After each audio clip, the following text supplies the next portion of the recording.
শুরু করছি আমি তো ভালোবাসি তোকে, লিখেছেন সালমা চৌধুরী। পাঠে FKCS। পর্ব সংখ্যা 1।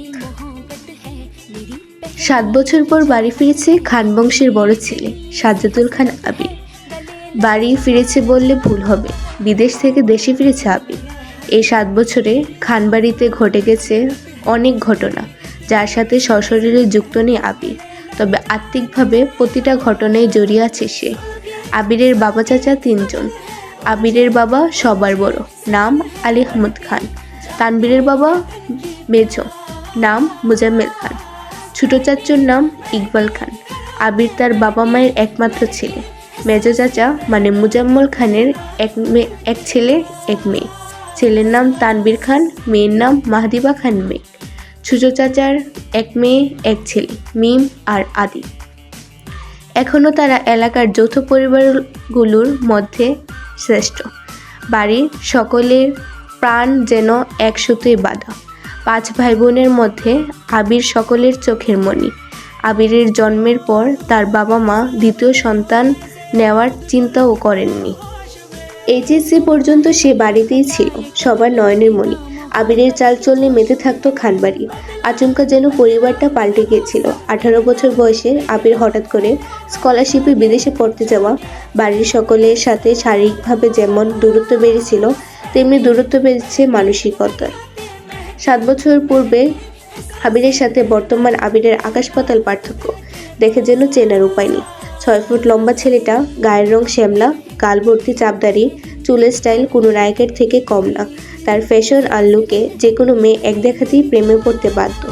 প্লেনে বসে আবির অবলীলায় ভেবে যাচ্ছে অতীতে ফেলে আসা স্মৃতিগুলো, সেই চাঞ্চল্যকর মুহূর্তগুলো এখন শুধু স্মৃতির পাতায়। মাকে রেখে এসেছিল সেই যৌবনের প্রথম দিকে, যখন তার বয়স ছিল 18। সে সময় মাই ছিল তার একমাত্র বন্ধু। আজ সে 24 বছরের যুবক। এতগুলো বছরের একটা দিনও বাদ যায়নি যে মায়ের সাথে কথা বলেনি সে। বাড়ির সকলের সাথেই মোটামুটি কথা বলার চেষ্টা করেছে। ছোটবেলার স্মৃতিগুলো ভাবতে ভাবতে নিজের দেশে পৌঁছে গিয়েছে আবির। এয়ারপোর্টে আবিরের বাবা আলী আহমদ খান আর তানবীর দাঁড়িয়ে আছে। তানবীর সম্পর্কে তার চাচাতো ভাই আর বয়সে 2 বছরের ছোট, কিন্তু দুজনের বেস্ট ফ্রেন্ড আর কলিজার বন্ধু। তানবীর আবিরকে দেখে দৌড়ে এসে জড়িয়ে ধরল। এই 7 বছরে একবারের জন্য বাড়ি ফেরেনি আবির, তবে প্রতিনিয়ত কথা হয় আবির তানবীরের। আবির তার আব্বুকে সালাম করে জড়িয়ে ধরে। তারপর বাড়ি ফিরে 3 জন। বাড়িতে যেন হই হই রই রই ব্যাপার। হবে নাই বা কেন? বাড়ির বড় ছেলে এত বছর পর বাড়ি ফিরেছে। রান্নাঘরে বাহারি রকমের রান্নার ধুম পেড়েছেন মা চাচিদের। হঠাৎ দরজায় আবিরকে দেখে সবার মধ্যে হইচই শুরু হয়ে গেছে। আবিরের আম্মু দৌড়ে এসে জড়িয়ে ধরলেন ছেলেকে। আবেগাপ্লুত হয়ে মাকে জড়িয়ে ধরল আবির। মমতাময়ী মাকে সে 7 বছর আগে ছুঁয়েছিল। আজ এত বছর পর মায়ের ছোঁয়া পেল আবির। মা চাচিদের সালাম করলো। সোফায় বসিয়ে ছেলেকে একের পর এক শরবত নাস্তা দিতে ব্যস্ত সবাই। এরই মধ্যে উদয় হলো মিম আর আদির। মিমের বয়স 14 বছর, তার ছোট ভাই আদির বয়স মাত্র 10 বছর। আদি এ বাড়ির সবচেয়ে ছোট। আবির যখন দেশ ছেড়েছিল তখন আদির 3 বছর হয়েছে মাত্র। ভিডিও কলে দেখতে দেখতে ভাইকে সে একটু একটু চিনে। দৌড়ে এসে জড়িয়ে ধরল ভাইকে। আবিরও জড়িয়ে ধরেছে আদিকে। মিমও আবিরের পাশে বসেছে, খুশ গল্প করছে সবাই মিলে। আদি জিজ্ঞেস করেছে, ভাইয়া আমার জন্য কি এনেছো? আবির যেই না উঠতে যাবে, মা চাচিরা উঠতে দিচ্ছে না। আগে শরবত খাবি, তারপর উঠবি। আবির তানবীরের দিকে তাকিয়ে বলল, ওই লাগেজটা নিয়ে আয় তো। তানবীর একটা লাগেজ টান দিতে যাবে, আবির আচমকা বসা থেকে দাঁড়িয়ে, ওইটাতে ছুবি না। তানবীর সহ বাড়ির সকলেই যেন অবাক হয়ে গেল। আবির আবার ঠান্ডা মাথায় বলল, পাশের লাগেজটা নিয়ে আয়। তানবীরও তার কথা মতো লাগেজ নিয়ে আসলো। লাগেজ খুলে যে যার মতো জিনিস বের করছে আর জিজ্ঞেস করছে, এটা কার, ওইটা কার। আবির শরবত খেতে খেতে উত্তর করছে। আদির জন্য বিদেশি দামি দামি খেলনা, মিমের জন্য ড্রেস, কসমেটিক বক্স, মা কাকিদের জন্য অনেক গিফট, তানবীরের জন্য মোবাইল, একটা ল্যাপটপ, অন্যান্য গিফট। আলাদা আরেকটা ল্যাপটপ আছে। মিম জিজ্ঞেস করেছে, ভাইয়া এই ল্যাপটপটা কি তোমার? আবির উত্তর দেয়, না, এটা মেঘের। মেঘের মা হালিমা খান জিজ্ঞেস করলেন, মেঘের ল্যাপটপ কি দরকার বাবা? আবির, ওর তো এসএসসি পরীক্ষা শেষ, সামনে অ্যাডমিশন টেস্ট আছে, অনেক কিছু জানার বা পড়ার দরকার আছে। মোবাইল দেখে পড়ার থেকে ল্যাপটপে সুবিধা হবে, তাই নিয়ে আসলাম। মিম, আমার জন্য নিয়ে আসতে একটা? আবির অবলীলায় হেসে উত্তর দেয়, তোর 18 বছর বয়স হলে তোকেও কিনে দেব, চিন্তা করিস না। মিম খুশিতে গদগদ হয়ে বললে, ধন্যবাদ ভাইয়া। বাড়ির হইচই শুনে ঘর থেকে বের হলেন ছোট চাচা ইকবাল খান। আবির চাচুকে দেখেই সালাম করতে যায়। চাচু বাধা দিয়ে জড়িয়ে ধরেন ভাতিজাকে। ইকবাল খান বাড়ির সকলের দিকে এক পলক তাকিয়ে নরম স্বরে বলেন, এতদিনে এই বাড়িটা পরিপূর্ণ হলো। ইকবাল খানের জন্য আনা উপহার আবির নিজের হাতেই চাচুকে দিল। বাকিদের জিনিসগুলো একটা একটা করে দিল আবির। মেজো চাচু মানে মুজাম্মেল খান বাসায় নেই, তাই ওনার জন্য আনা গিফট যত্ন করে রেখে দিল আবির। লাগেজে পড়ে আছে একটা বক্স, যেটা রেপিং পেপারে মোড়ানো, আর একটা শপিং ব্যাগ। আদি জিজ্ঞেস করলো, ভাইয়া ওটা কার? আবির ল্যাপটপের পাশে বক্স আর শপিং ব্যাগটা রেখে উত্তর করলো, এগুলো ম্যাককে দিয়ে দিও, আমি রুমে যাচ্ছি। ইকবাল খান এক পলক সবার দিকে তাকিয়ে জিজ্ঞেস করলেন, ম্যাক কোথায়? হালিমা খান উত্তর দিলেন, ও তো কোচিংয়ে গেছে, এতক্ষণে তো চলে আসার কথা। আবির বাকি দুইটা লাগেজ নিয়ে উঠতে চাচ্ছিল, হঠাৎ পিছন ফিরে মায়ের দিকে তাকিয়ে প্রশ্ন করলো, আমি কোন রুমে থাকবো? ছেলের এমন প্রশ্নের জন্য মা মালিয়া খান হতভম্ব হয়ে পড়লেন। তৎক্ষণাৎ স্বাভাবিক হয়ে উত্তর করলেন, তোর রুম তোরই আছে, আজ সকালেই পরিষ্কার করা হয়েছে। আবির কোনো কথা না বলে দুই লাগেজ নিয়ে উঠতে গেলে তানবীর এগিয়ে আসে, আমায় দাও, আমি নিয়ে যাচ্ছি। আবির একটা লাগেজ তানবীরের দিকে এগিয়ে দেয়, নিজে আরেকটা লাগেজ সযত্নে নিয়ে সিঁড়ি দিয়ে উঠতে থাকে। ততক্ষণে দরজায় এসে উপস্থিত হয় এ বাড়ির বড় মেয়ে মাহদিবা খান মেঘ। মিম মেঘকে দেখে দৌড়ে এসে বলে, আপু আপু, আবির ভাইয়া এসেছে। মেঘ সিঁড়ির দিকে তাকায়, লম্বা স্বাস্থ্যবান সুপুরুষ দেহি একজন হাতে লাগেজ নিয়ে সিঁড়ি দিয়ে উঠছে, শুধু পিছনটা দেখা যাচ্ছে।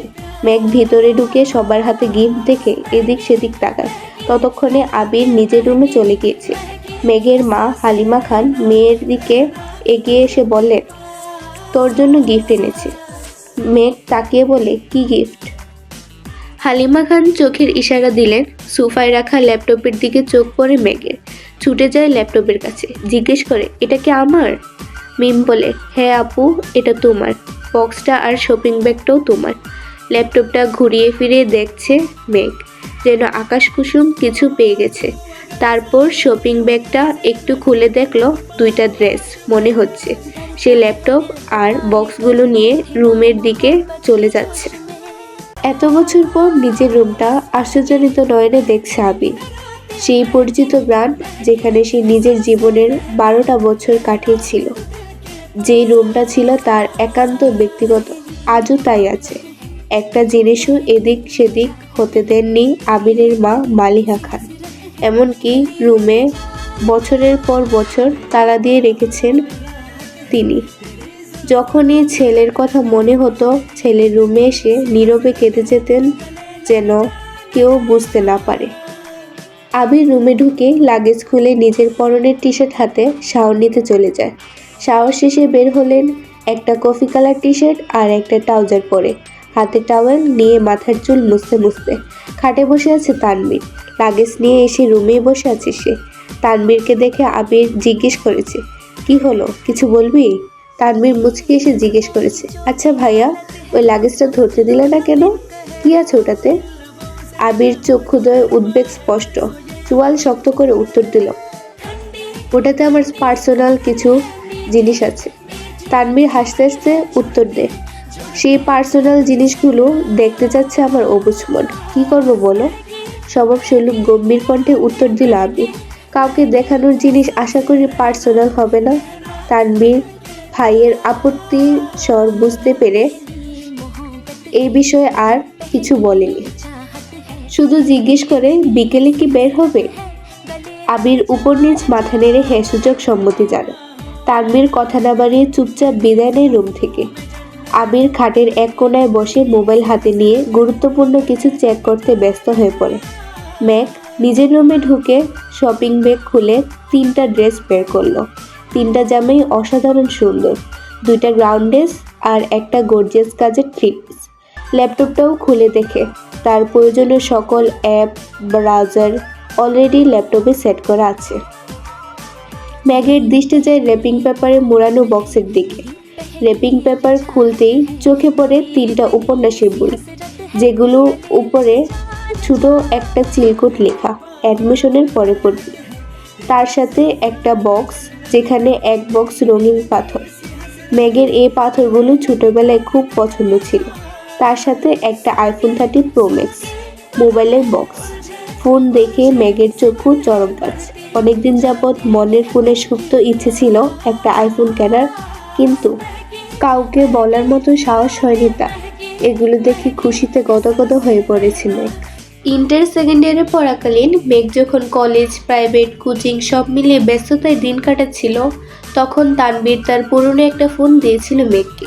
সীমানাটাও ছিল তানবীরের। বাসার মানুষের বাহিরে শুধু 3-4 জন বান্ধবীর নাম্বার ছিল সেই ফোনে। এমনকি স্যারদেরকেও নাম্বার দিতে নিষেধ করেছিল কড়া ভাষায়। তানবীর বরাবরই বোনের ব্যাপারে খুব সিরিয়াস। ভাইরা বোনকে শাসন করে ঠিক আছে, কিন্তু তানবীর মেয়েকে একটু বেশি শাসনে রেখেছিল এত বছর। এইচএসসি পরীক্ষা চলাকালীন সময়ে তানবীরকে খুব সাহস করে বলেছিল, ভাইয়া পরীক্ষা শেষ করে আমায় একটা নতুন ফোন কিনে দিবা? অগ্নিদৃষ্টিতে তাকিয়েছিল তানবীর, যেন মস্ত বড় অন্যায় করে ফেলেছে। তারপর মেঘ নতুন ফোনের আশা পুরোপুরি ছেড়ে দিয়েছিল। আজ সে না চাইতেই আইফোন পেয়ে গেছে, ল্যাপটপ পেয়ে গেছে, এজন্য মেঘ না চাইতেই জল। আনমনে ভাবছে, মনে হয় তানবীর ভাইয়া বলেছে ফোন আনতে আর ল্যাপটপ আনতে, না হলে উনি কিভাবে জানবে আমার ফোন নেই। এদিকে 1 ঘন্টা যাবৎ ফোনে মনোযোগ দিয়ে কি যেন কাজ করছে আবির। হঠাৎ আদি দৌড়ে এসে দাঁড়ায় দরজায়। আদি, ভাইয়া তোমায় খেতে ডাকছে। আবির, যা আসছি। 10 মিনিটের মধ্যে সাদা শার্ট পরে রেডি হয়ে নিচে নামলো আবির। অসময়ে তেমন কেউ নেই নিচে। বিকাল 4টা বাজে। সবার খাওয়া শেষ অনেক আগেই। মালিয়া খান বসেছিলেন ছেলের জন্য। ছেলের ফিটফাট হয়ে রেডি হওয়া দেখে মালিয়া খান জিজ্ঞেস করছেন, কোথাও যাবি? আবির বলল, হ্যাঁ, একটু কাজ আছে। আবির চুপচাপ খাবার খাচ্ছে। ছোটবেলা যা যা সে পছন্দ করত সব রান্না হয়েছে আজ। সব খেতে পারেনি, যতটুকু সম্ভব খেয়ে উঠে পড়েছে। এর মধ্যে তানবীর হাজির হয়েছে। শান্ত কণ্ঠে বলল, ভাইয়া রেডি আমি। এখন যাবে নাকি লেট হবে? এখনই বের হব। মালিয়া খান রান্নাঘর থেকে ডেকে বলছেন, গাড়ি নিয়ে বের হবি না? চাবি নিয়ে যা। গাড়ি লাগবে না আম্মু। 2 ভাই বের হয়ে গেল। যৌথ পরিবারগুলো সবচেয়ে আনন্দময় সময় হলো সন্ধ্যাবেলা। বাড়ির সকলে মিলে হইচই করে বিকেলে নাস্তা খাওয়া, একটু টিভি দেখা, খেলাধুলা করা, আড্ডা দেওয়া। সমস্যা শুধু বড় ভাই। তানবীর সবসময় মেঘকে চোখে চোখে রাখে। কি করছে, কি না করছে, কখন খাচ্ছে, পড়াশোনা করছে কি না, এসব কিছু দেখা যেন তার একমাত্র কাজ। কিন্তু মিম আর আদিকে কোনোদিনও একটা ধমক পর্যন্ত দেয়নি তানবীর। এ কেমন দুমুখ ব্যাপার। তানবীর যতক্ষণ বাসার বাহিরে থাকে, মেঘ ততক্ষণ মুক্ত স্বাধীন। তানবীর বাসায় না থাকায় 3 ভাই বোন মিলে ছুটোছুটি করছে। মেঘ যা বলে ছোট 2টা তাই করে। মেঘ আর আবিরের এখনো দেখা হয়নি। মেঘ কোচিং থেকে এসে রুমে যে ঢুকেছিল, তার গিফট নিয়ে ব্যস্ততার কারণে সবেমাত্র রুম থেকে নিচে এসেছে। অন্যদিকে আবির বাসা থেকে চলে গেছে আরও 2 ঘন্টা আগে। মেঘ, মিম আর আদির ছুটোছুটি শেষ হয়ে বড় আব্বু জনাব আলী আহমদ খানের বাসায় প্রবেশ দেখে আলী আহমদ খান বাসায় ঢুকতে ঢুকতে নিজের স্ত্রী মালিয়া খানকে জিজ্ঞেস করলেন, আবির কোথায়? মালিয়া খান উত্তরে বললেন, ও তো তানবীরকে নিয়ে বের হলো, বলল কি কাজ আছে। আলী আহমদ খান সোফায় বসতে বসতে মেঘের দিকে তাকিয়ে প্রশ্ন করলেন, পড়াশোনার কি অবস্থা আম্মু? মেঘ শান্ত সুরে উত্তর করল, আলহামদুলিল্লাহ ভালো বড় আব্বু। তবে কি? প্রশ্ন করলেন আলী আহমদ খান। আমার ফিজিক্স আর ম্যাথ একটু সমস্যা, কোচিংয়ের সাথে কোলাতে পারছি না, প্রাইভেটগুলোতেও অনেকটা এগিয়ে গেছে। আলী আহমদ খান বললেন, ঠিক আছে, তোমার জন্য প্রাইভেট টিউটর নিয়ে আসবো, কাল বা পরশুর মধ্যেই ম্যানেজ করতেছি। তুমি চিন্তা করো না, মন দিয়ে পড়াশোনা করো আম্মু, তোমার ভাই তানবীর তো আমার কোনো কথা শোনে না, না আর না শোনে তোমার আব্বুর কথা। কোথা থেকে মাথায় বুট চেপেছে রাজনীতি করবে, পড়াশোনায় গুরুত্ব না দিয়ে রাজনীতিতে গুরুত্ব দিচ্ছে। তুমি পড়াশোনা করো ভালো করে, মেডিকেল অথবা ঢাকা বিশ্ববিদ্যালয়ে যেন চান্সটা হয়ে যায়। জি বড় আব্বু, চেষ্টা করব। খেয়েছো কিছু তোমরা? আলী আহমদ খান জিজ্ঞেস করলেন। এবার উত্তরটা মিম দিল। হ্যাঁ বড় আব্বু, খেয়েছি আমরা। ঠিক আছে, এখন রুমে গিয়ে পড়তে বসো। তিন ভাই বোন কোনো কথা না বলে তিন দিকে যার যার রুমে চলে যাচ্ছে। রাত 9টায় বাড়িতে ঢুকে আবির আর তানবীর। খাবার টেবিলে খেতে বসছেন তিন ভাই আর আদি। মিম মেঘ কেউ নেই। রান্নাঘরে তিন যা খাবার রেডি করছেন। বিকেলে আবির সাদা শার্ট পরে বেরিয়েছিল। সাদা শার্টের 2-3টা জায়গায় একটু একটু রক্ত লেগে আছে, আর আবিরের হাতে 3টা ওয়ান টাইম ব্যান্ডেজ লাগানো। নজরে পড়ে ইকবাল খান। কী রে আবির, তোর হাতে কি হয়েছে? শার্টেই বা দাগ কিসে? এই কথা শুনে ছুটে আসেন মালিহা খান। কি হয়েছে আবির? বুকের ভেতর ছেদ করে উঠেছে। একমাত্র ছেলের শরীরে একটা আচরও মা সহ্য করতে পারেন না। আবির, তেমন কিছু না, হাতে একটু লেগেছিল, ঠিক হয়ে যাবে, চিন্তা করো না। আর কথা না বাড়িয়ে সিঁড়ির কাছে চলে যায় আবির। আলী আহমদ খান ছেলের দিকে তাকিয়ে প্রশ্ন করেন, খাবে না? না আব্বু, বিকেলে খেয়েছি, খিদে নেই। এই বলে রুমের দিকে চলে যায় আবির। আবিরের কণ্ঠ শুনে মেঘ রুম থেকে বের হয় তাড়াতাড়ি। এতগুলি গিফট দিল, অবশ্য ধন্যবাদ জানানো উচিত। 7 বছরের ভাইয়ের মুখটাও দেখেনি সে। কিন্তু মেঘ রুম থেকে বের হতে হতে আবির রুমে ঢুকে পড়েছে। মেঘের চোখে মুখে নীরবতা। নিচে গিয়ে সবার সাথে খেতে বসে। তানবীরও খেতে বসেছে হাত মুখ ধুয়ে। ইকবাল খান তানবীরের উদ্দেশ্যে বলে, তুই তো ছিলি, আবিরের সাথে কি হয়েছে বল। তানবীর, চাচু, আমি তো ভাইয়ের সাথে বের হয়েছিলাম, কিন্তু পরে আমি পার্টি অফিসে চলে গিয়েছিলাম, তাই সঠিক জানি না। মেঘ যেন কিছুই বুঝতে পারছে না। বাড়িতে এসেছে 7-8 ঘন্টা হয়ে গেছে মানুষটা, অথচ সে এখনো দেখেইনি তাকে। তার মধ্যে আবার কি অঘটন ঘটিয়েও ফেলেছে। সে শুধু চাচু আর ভাইয়ার মুখের দিকে তাকাচ্ছে বারবার। আহমদ আলী খান গম্ভীর স্বরে তানবীরকে বললেন, সে তো তোমার ভাই কম বন্ধু বেশি, তাকে বলে দিও কোনো প্রকার মারপিট আর রাজনীতিতে যেন না জড়ায়। আর এটাও বলে দিও তাকে, তার বয়সটা কিন্তু আমিও পার করে এসেছি। তাকে দেশে এনেছি মারপিট করার জন্য না, আমাদের ব্যবসার হাল ধরার জন্য। তানবীর, আসলে বড় আব্বু সামান্য হাত কেটেছে ভাইয়ার। আলী আহমদ খান, থাক, আমায় কিছু বোঝাতে হবে না। কোনটা মারপিটের কাটা আর কোনটা কেটে যাওয়া আমি তা বুঝি। তুমি তো নিজের রাস্তা বেছেই নিয়েছো, অত্যন্ত তাকে বোঝাও এসব যেন না জড়ায়। তানবীর, জি বড় আব্বু। মেঘ আচমকা প্রশ্ন করে বসে, কি হয়েছে? তানবীর মেঘের দিকে চোখ রাঙিয়ে তাকিয়ে বলে, তুই চুপচাপ খা। ইকবাল খান বড় ভাইয়ের দিকে তাকিয়ে বলে, আবির কেন মারামারি করবে? এত বছর বাহিরে ছিল ছেলেটা, এখানে ওর কে এমন শত্রু আছে? বাড়ির সবার মধ্যে নীরবতা, কেউ কোনো কথা বলছে না। মেঘ মনে মনে ভাবছে, আবির ভাইয়া মারপিটও করছে, কিন্তু কেন? এত বছর ভাবতাম আমার ভাই পচা, রাজনীতি করে, আমায় শাসন করে, কিন্তু আবির ভাই তো দেখা যাচ্ছে পুরোই হিটলার। কোনো এক আশঙ্কায় আবিরের মাথায় চিনচিন ব্যথা অনুভব হয়। ভীতিতে রুদ্ধ হয় তার শ্বাস। বারান্দায় দাঁড়িয়ে আনমনে কি যেন ভেবে যাচ্ছে আবির। দূরে ওই 4টার দিকে তাকিয়ে আছে, চক্ষু যুগল এক মুহূর্তের জন্য সরে না, পলক ও পড়ছে না একটিবার। তার দুর্বোধ্য দৃষ্টি।